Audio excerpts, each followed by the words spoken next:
Hi, I'm Candace Mabry, member of Unit 129 in Jacksonville Beach. And I've listened to so many wonderful stories from different unit members about their why. Mine originally started, I was dating a gentleman that was in he was commander of the SAL here at Post 129, and I'd help in the kitchen and I'd do this work and that work, and honestly I didn't know there was an auxiliary. I just knew there was a Legion and SAL. And then I believe it was Wanda Brandt that said, "Why haven't you joined?" And I was like, "Join what?" And she said, "The auxiliary. You've got to have somebody you could join through." I said, "Yeah, my dad served during World War II. So she said, "All right, Jerry will help us.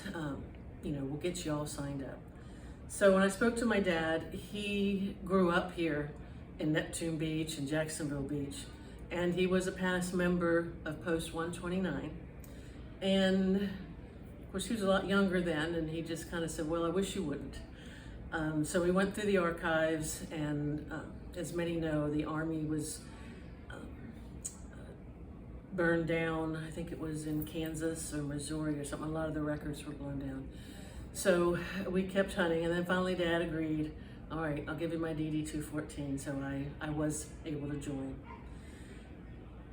But then I started looking back growing up, and of course, his parents, they never talked about Dad's service. Dad never talked about it, not even to his son, my brother. And I remember at about age 9 or 10, that was back when you only had two phones in the house. You had one in the kitchen and one in the parents' bedroom. And the phone would ring late at night. And I'd hear my dad get up and say goodbye to my mom and leave. And I'd ask Mom, "Where's Dad going?" And she said, "You're gonna have to ask your father." So I finally got the nerve up, and he was out to try to find his brother, Uncle Billy to me. He served in World War II as a Marine, but he actually landed on Iwo Jima.